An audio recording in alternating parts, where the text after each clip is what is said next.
Halo teman-teman YouTube, gimana kabarnya? Semoga selalu sehat ya. Selamat datang di video terbaru dari channel Wijaya. Dan pada video kali ini saya akan berbagi pengalaman nih teman-teman YouTube. Jadi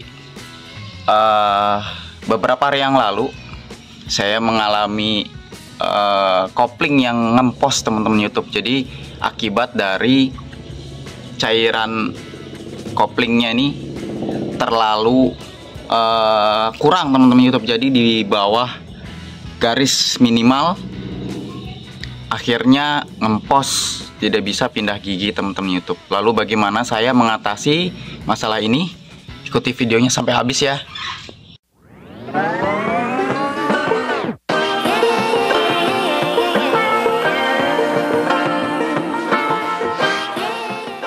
Teman-teman YouTube, jadi di sini ada dua tabung teman-teman YouTube. Yang sebelah kanan ini, yang sebelah sini adalah tabung untuk oli transmisi atau oli kopling, dan sebelah kiri ini adalah oli untuk rem.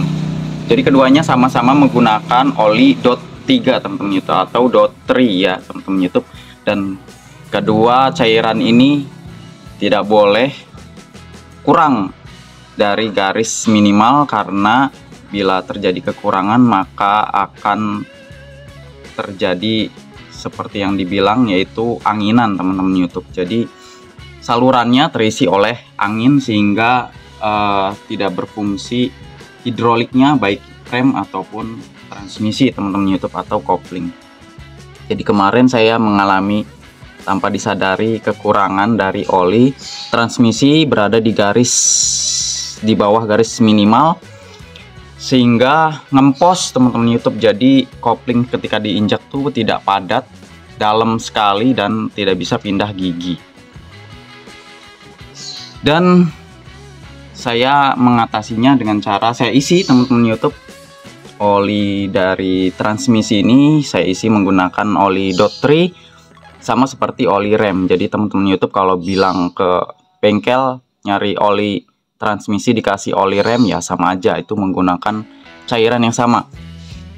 Namun ternyata tidak cukup sampai di situ saja teman-teman YouTube. Ketika ini sudah diisi sampai dengan batas maksimal, koplingnya masih ngempos teman-teman YouTube. Jadi tidak padat.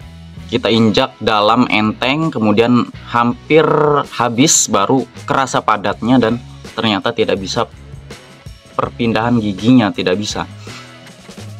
Lalu saya ya sebagai orang amatir ya, saya pikir wah ada kerusakan nih di koplingnya, master koplingnya. Tapi saya cari-cari ternyata bisa terjadi anginan karena olinya ini sangat minimal sehingga salurannya terisi dengan angin, sehingga tidak padat dan tidak bisa melakukan perpindahan gigi. Dan saya coba untuk sementara ya diatasi sendiri di rumah supaya tidak mengeluarkan biaya yang cukup untuk bawa ke bengkel dan minimalisir biaya, itu tujuannya. Jadi saya urutkan saja teman-teman YouTube. Ini saya menggunakan mobil Aerio ya, Suzuki Aerio. Kalau teman-teman mobilnya sama seperti ini, saya mengatasinya. Jadi saya urutkan saja, dilihat di urutan dari saluran pipanya, persnelingnya. Jadi dan saya yakini bahwa ini adalah bagian dari saluran transmisinya. Lalu bagaimana saya menghilangkan anginnya ya, angin yang masuk ke dalam pipa tersebut. Di sini ada pentilnya teman-teman YouTube, tapi ternyata untuk membukanya sangat sulit sekali, sehingga saya sempat kebingungan nih teman-teman YouTube, gimana buang anginnya karena tidak bisa dibuka itu pentilnya. Lalu saya berinisiatif teman-teman YouTube. Di sini kan ada karet seal ya, di sini ada karet seal. Kebetulan karet sealnya ini saya lihat masih bagus teman-teman YouTube, masih padat, masih tidak ada kerapuhan-kerapuhan seperti pecah-pecah seperti itu. Jadi saya yakin bahwa ini karet sealnya tidak ada masalah. Lalu saya buangnya dengan cara ini dipencet teman-teman YouTube sehingga keluar di oli transmisinya keluar di sela-sela di bagian sini ya teman-teman YouTube, bagian depannya sini, depan sini. Dengan catatan ini teman-teman YouTube, mesinnya harus dinyalakan YouTube. Jadi kita harus melakukan starter ya. Jadi kalau dalam posisi mesin mati ini tidak berfungsi. Jadi mesin kita nyalakan, kemudian ini kita pencet sampai keluar oli transmisinya, keluar dari sela-sela ini. Kemudian kita tetap perlu memastikan bahwa oli di tabung yang transmisi itu tidak kurang dari minimal. Jadi bisa jadi akan karena anginnya terbuang maka akan terisi oleh oli tersebut ya. Jadi angin keluar, oli masuk, itu tujuannya.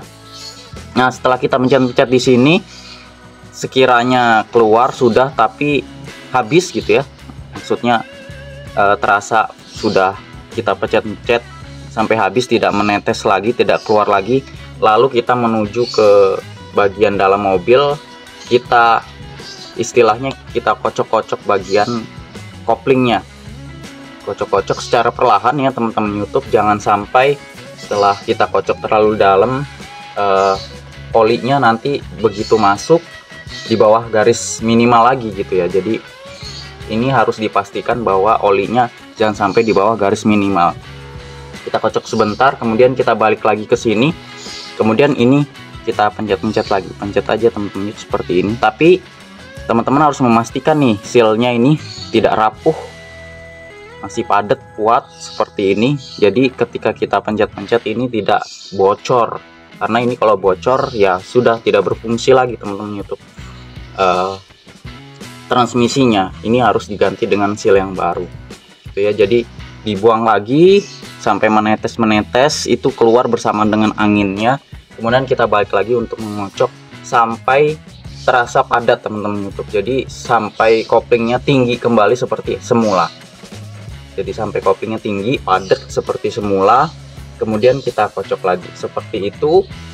Kemudian teman-teman YouTube coba jalankan mobilnya. Ketika persnelingnya transmisinya bisa lagi, pindah giginya sudah bisa, teman-teman bawa jalan. Kemudian apabila ada kendala lagi, teman-teman YouTube kembali ke sini lagi teman-teman YouTube. Setelah kan koplingnya dipakai ya, otomatis akan semakin tinggi harusnya. Kemudian teman-teman buang lagi anginnya dari sini. Seperti itu berulang kali dilakukan sampai teman-teman YouTube merasa yakin bahwa ini sudah kembali seperti semula, padat kembali. Nah, jadi itu tips saya untuk mengatasi transmisi bermasalah tidak bisa oper gigi karena kekurangan oli ini teman-teman YouTube. Jadi sepengetahuan saya ya, saya tanyakan kepada orang bengkel. Jadi oli transmisi ini memang walaupun seharusnya tidak berkurang, tapi seiring pemakaian ya, sewaktu pemakaian mungkin akan berkurang sedikit demi sedikit ya. Kalau salah teman-teman bisa komen di kolom komentar ya. Seperti itu pernyataan dari orang bengkel. Jadi kalau berkurangnya sangat banyak ya, dalam waktu yang cepat berkurang banyak berarti ada kebocoran. Tapi dalam seiring waktu yang lama, mungkin ini semakin lama semakin berkurang. Jadi kita perlu tetap harus memperhatikan kedua oli ini, sangat penting teman-teman YouTube. Kalau remnya blong berarti kita cek dulu apakah terjadi kekurangan oli rem, sehingga kita perlu selalu mengecek, mengisi, jangan sampai di bawah minimal. Begitu juga transmisi ini teman-teman YouTube. Mungkin demikian tips saya, solusi dari saya untuk mengatasi kasus seperti ini ya. Jadi beda kasus mungkin di tempat lain, tapi teman-teman coba dulu yang paling simple seperti ini. Isi kalau memang kosong, kalau memang tidak terjadi kebocoran, harusnya bisa kembali seperti semula.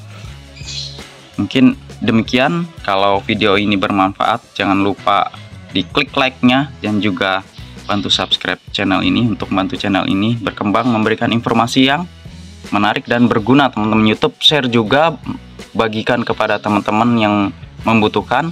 Saya Wijaya pamit, sampai jumpa di video-video selanjutnya. Bye guys.